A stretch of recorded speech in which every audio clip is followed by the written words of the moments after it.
The Central Coast enjoys steady soaking rain. Save Our Coast petition tabled in Parliament. Centennial Coal prepares for seismic testing in Lake Macquarie. Council says Foresters Creek Blackwater is naturally occurring. Avoca residents rally against new development. And a giant funnel web moves in at the Australian Reptile Park. Hi, I'm Georgia Lieneman and welcome to this week's Friday 5 at 5. After 2 months of catastrophic bushfires, the Central Coast has received several days of steady soaking rain. Over 5 inches has fallen across the Central Coast in the last 48 hours, with some reports of minor flooding. The rain has led to some cancellations this weekend, including Wyong Love Lanes Festival and the 20-year anniversary celebration for Central Coast Stadium. Ironically, as the rains fall, the council has also finally announced a move to level 1 water restrictions. Independent MP for Warringah, Zali Steggall, tabled a petition with 60,000 signatures in federal parliament yesterday to ban gas exploration and drilling off the Central Coast.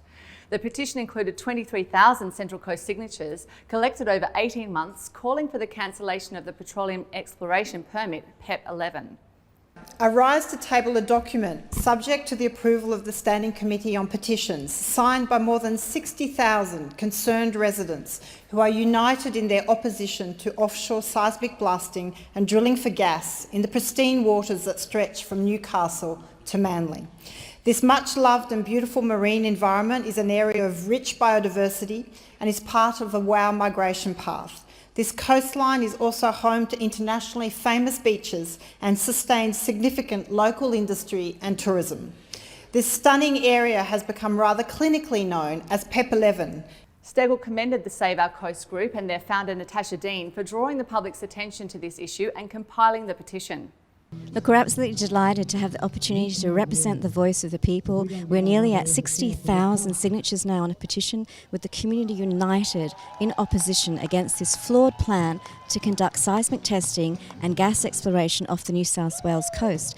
The tabling of the petition comes less than a week after Prime Minister Scott Morrison signalled his support for the growth of gas production in New South Wales. It also comes as Coast Community News revealed that Centennial Coal will undertake seismic testing in Lake Macquarie in the coming week. What is your appeal to Centennial Coal and how they should engage with the vast Lake Macquarie communities? Well, there has been no community consultation whatsoever. Centennial Coal did not respond to our request for an interview, but we spoke with Senator Peter Wilson about the Senate inquiry into seismic testing. And it's great the Senate's bringing all its resources to the community and to the country, especially an area that's going to be impacted by seismic testing and potentially gas development off the coast. We want to hear what the community have to say about this. We're going to hear from a number of experts. We'll hear from the industry as well, and we'll be able to put a number of questions to them. We just found out that Centennial Coal in Lake Macquarie intend to conduct seismic testing. This is state government land under an old licence. Would your Senate inquiry also try to address this state issue? Look, any seismic testing will fit within our terms of reference, which are deliberately broad. So yes, it's certainly something we can look at. Speaking not as chair of the committee, but as a Green senator and as a surfer and a lover of the ocean, indeed all our waterways. It's just insanity. Foresters Beach residents are demanding more action from council over the appearance of dead fish and a blackwater sludge in Foresters Creek. Local spokesperson and bush care volunteer Damien Gordon said residents are not convinced by council's claims that the blackwater is a result of natural causes, including lower rainfall and higher water temperatures. The creek was subject to a sewage discharge event in 2019, and Gordon believes an overloaded sewage system is again at least partly to blame. Council correspondents said that aerators are being installed in the creek and that risks to human health are low if direct contact with the blackwater is avoided. Controversy continues over a planned manufactured home and caravan park development on rural land in Avoca. The Kincumber and Pickett's Valley Community Action Group says information sessions conducted this week did little to allay their concerns. David Abraham spoke earlier with group spokesperson Graham Murray.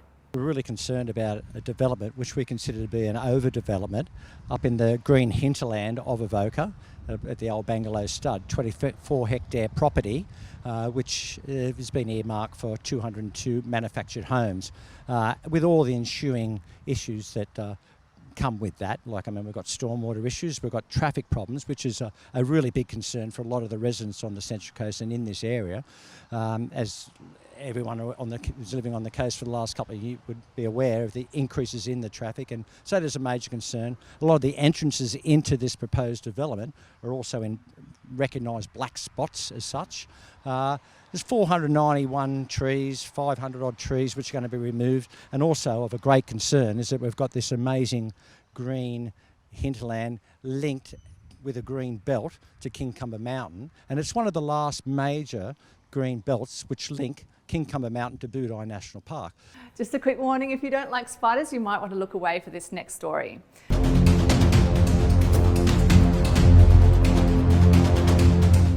A giant funnel-web spider handed into the Australian Reptile Park this week has reinforced the need for vigilance following recent rainfalls. Keepers at the Reptile Park have named their new giant arachnid the Rock after buff actor Dwayne Johnson. Co-director Liz Gabriel said the Rock will now help to save a lot of lives via the park's venom program. Funnel webs are milked weekly and their raw venom is sent to Seqirus in Melbourne to produce anti-venom. In sport, and the Southern Spirit Cricket Club had some of its penalties reduced at a hearing this week with the Central Coast Cricket Association. The team ignored a directive from the CCCA and wore pink Hawaiian shirts in a recent match as part of a McGrath Foundation Pink Stumps fundraiser. The penalties initially included a $1,000 fine, a loss of 20 competition points and a 4-match suspension of captain Sally Oman. Coast Community News understands the fine and the loss of points have now been dropped, but Oman's suspension will be upheld. About 10 minutes ago now. Mitch Duke, old cheeky, dinks it over the top of Birighitti this time, and the Wanderers 2-0 up in Gosford. It was a perfectly executed Panenka goal by former Mariners striker Mitchell Duke against his old club on the weekend. The Mariners slipped further away from the top 6 after their 3-1 loss to Western Sydney Wanderers and will now face the Newcastle Jets away in what looms as a battle for the wooden spoon. And it was a special week for members of the East Gosford Football Club, young and old alike, when they had a visit from local legend and Mariners captain Matt Simon. I chose football when I was a young kid just because it was a great sport to enjoy with all your friends. Just to be out on the field, play with a smile on your face, and that's exactly what we did back then. Still remember to this day when we brought Matt into the team.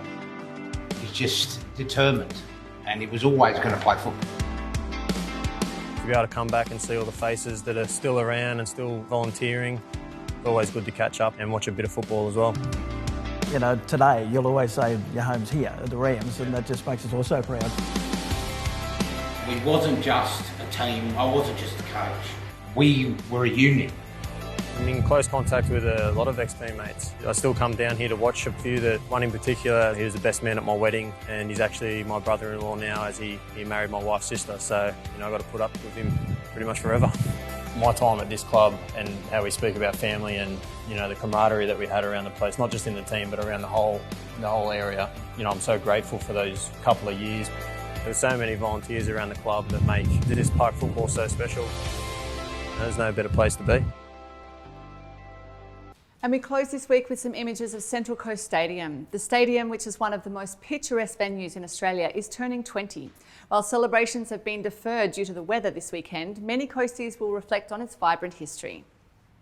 About, you know, being involved in the community. It's a great community asset under the operations and ownership of Central Coast Council. Money's been invested in the upgrade, you know, lots of upgrades, the new seats with the fabulous Central Coast across the top. So when you know, if we don't have a full house, you see, or even, you know, a training day, or like today, there's nobody over there, but you see that word Central Coast, and if that's beamed out, you know, across all media outlets, it just shows the, you know, the Central Coast, and it's a great regional, you know, great regional brand.